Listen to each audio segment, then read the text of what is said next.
മഹാപ്രളയം കഴിഞ്ഞ് 6 വർഷം പിന്നിടുമ്പോഴും എങ്ങുമെത്താതെ റീബിൽഡ് കേരള പദ്ധതി 4785 കോടി ചിലവഴിച്ചിട്ടും പൂർത്തിയായത് 28 പദ്ധതികൾ മാത്രം.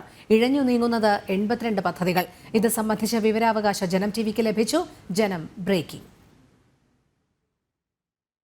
2018 മഹാപ്രളയത്തിന് ശേഷം തകർന്നടിഞ്ഞ കേരളത്തെ പുനഃസൃഷ്ടിക്കുക എന്ന ലക്ഷ്യത്തോടെ നവകേരള നിർമ്മിതിക്കായി പിണറായി സർക്കാർ ആവിഷ്കരിച്ച പദ്ധതിയാണ് റീബിൽഡ് കേരള.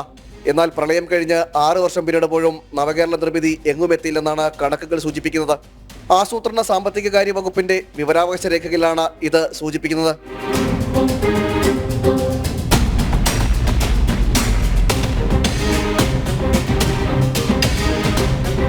വിദേശ വായ്പയിലൂടെയും മറ്റ് മാർഗങ്ങളിലൂടെയും വൻതുക സമാഹരിച്ചുകൊണ്ടാണ് പദ്ധതിക്ക് തുടക്കം കുറിച്ചത്.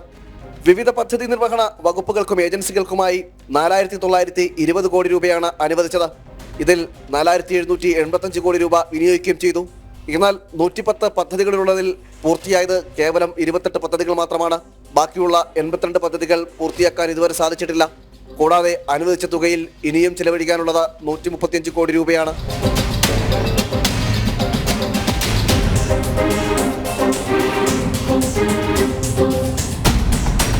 റീബിൽഡ് കേരളയിൽ ഉൾപ്പെടുത്തിയ പല പദ്ധതികളും കാലതാമസം നേരിടുന്നതിനെ പറ്റിയും ഗുണനിലവാരമില്ലായ്മയെ പറ്റിയും പല പരാതികളാണ് ഉയരുന്നത്. ഈ റീബിൽഡ് കേരളയിൽ ഉൾപ്പെടുത്തിയ പദ്ധതികളെ കുറിച്ച് ഒരു കൃത്യമായ സോഷ്യൽ ഓഡിറ്റ് തയ്യാറാവാത്തത് എന്തുകൊണ്ടാണ്? മാത്രമല്ല, റീബിൽഡ് കേരളയിൽ ഉൾപ്പെടുത്തിയ പല പദ്ധതികളിലും കാലതാമസം നേരിടുന്നതിനെ പറ്റിയും അതേപോലെ തന്നെ ഗുണനിലവാരമില്ലായ്മയെ പറ്റിയും സംസ്ഥാന സർക്കാർ എന്തുകൊണ്ടാണ് ഒരു അന്വേഷണത്തിന് ഇനിയും തയ്യാറാവാത്തത് വ്യക്തമാക്കണം. റീബിൽഡ് കേരളയ്ക്കായി ഒരു വെബ്സൈറ്റും ആവിഷ്കരിച്ചിരുന്നു. വെബ്സൈറ്റിൽ പദ്ധതികളുമായി ബന്ധപ്പെട്ട കൂടുതൽ വിവരങ്ങളൊന്നും ലഭിക്കുന്നില്ല. ഏതൊക്കെ പദ്ധതികൾക്ക് എത്ര കോടി അനുവദിച്ചു എന്നുള്ള കാര്യങ്ങളും ഇതിൽ ലഭ്യമല്ല.